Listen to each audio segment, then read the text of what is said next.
nandun na po ako sa community, marami na po ako mga katuruan na naririnig. Naalala ko po yung pag-aalay ni Abraham sa kanyang anak na si Isaac.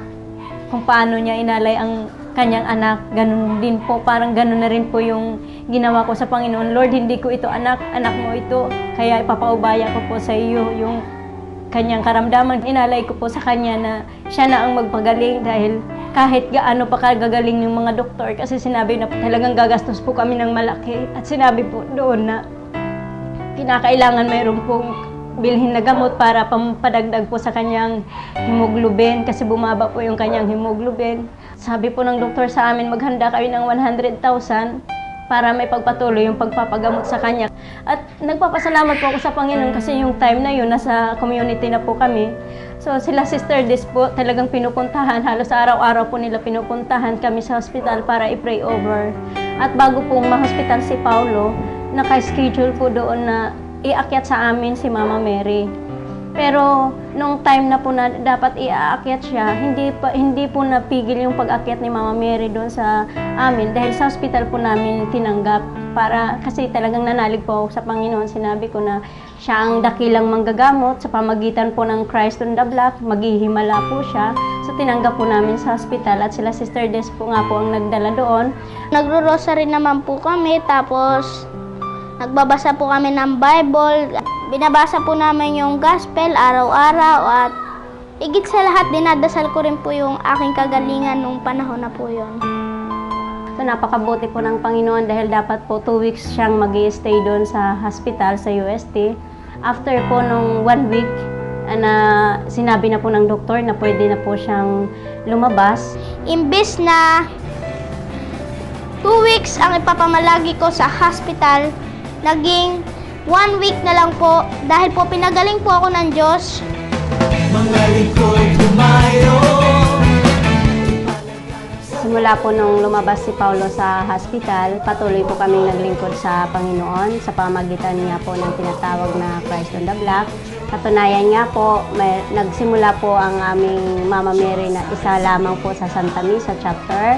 After 1 year po, padagdag po yung naging Mama Mary sa Santa Misa chapter. At ngayon po, umiikot na po ay 8 Mama Mary na po. At hanggang sa pumunta pa rin po sa iba't ibang lugar. Meron din po kami sa San Fernando, Pampanga, at meron din po kami sa Malolos, Bulacan, at saka sa Marilao, Bulacan, at meron din po kami sa Bulacan Capitol, at meron din po kami sa Valenzuela, Gente, at saka po sa Valenzuela, Malinta. Sa pamagitan po ng Christ on the Block, ito po yung isang gawain po ng Children of Light na kung saan si Mama Mary ay nililipat sa bahay-bahay at maging sa mga iba't ibang tanggapan, maging pribado man o pampublikong tanggapan. Isa po doon sa gawain na nakapaloob sa Christ on the Block ay ini-encourage po namin ang family na buong family po na mag-rosary po araw-araw. Mananatili po si Mama Mary ng 1 linggo sa inyong tahanan po, Sister, at lagi niyo po siyang aalayan ng banal na rosaryo. Sa pamagitan ng Christ on the Block, itinuturo din po ang pagbabasa ng Ebanghelyo o ng ating Biblia, kung saan ito ang pagkain ng ating kaluluwa. Magbabasa po kayo ng Biblia. Ito po yung chapter, halimbawa po, yan, yung malalaki. At yung maliliit naman po ay verse. Kasama din po doon sa pagka-Christ on the Block ay ang pagpe-pray over, na kung saan isa rin po si Paulo doon na nakakapag-pray over na po siya sa mga pinupuntahan po namin sa bawat gawain. Ikaw ang Diyos na himala na nagpapagaling sa lahat ng may karamdaman.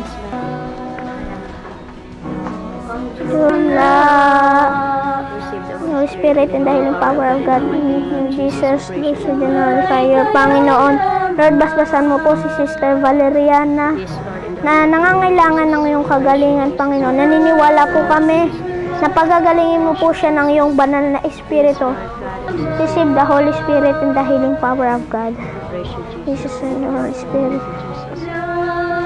At dahil po dito sa ganitong gawain, unti-unti po naging matured po si Paulo at nahubog din po yung kanyang kalooban, kanyang puso, naging maunawain at naging mapagmahal. Sa pamamagitan po ng paglilingkod ko sa Panginoon, na naging busy ako sa pagka-Christ on the block, dahil po doon nakalimutan ko na po ang karamdaman. So napakabuti po ng Panginoon dahil sa pamamagitan po ng pray over at panalangin sa mga mahal sa buhay, sa mga kapatiran sa communities, kaya naghimala po ang Panginoon, talagang pinagaling po siya. Simula po noon, hindi na po ako inaasma at hindi na po ako hirap huminga. At simula po noon, wala na pong lumalabas na kahit anong pasapasa sa akin. At hanggang ngayon po, yung kanyang hika hindi na po bumalik, pati yung kanyang leukemia, totally healed na po siya, pinagaling na po siya ng Panginoon. At yung pong pagiging hyper niya, hindi na rin po bumalik kagaya ng dati. At ngayon po siya ay nagpapatuloy sa paglilingkod sa Panginoon. At dahil po dito sa ganitong gawain, unti-unti po naging matured po si Paulo at nahubog din po yung kanyang kalooban, kanyang puso, naging maunawain at naging mapagmahal po doon. At isa nga po doon sa chapter na aming pinupuntahan kung saan yung Malinta chapter ay grupo po ito ng mga kabataan na naglilingkod sa Diyos kung saan ito po yung nais niyang tulungan. Sumulong na kasama ng Inang Maria. Diyos ay sumikat. Kagaya ko rin po sila, nasa murang edad, naglilingkod na sila sa Panginoon. Sumasama rin po sila sa pagka-Christ on the block. Ng bansa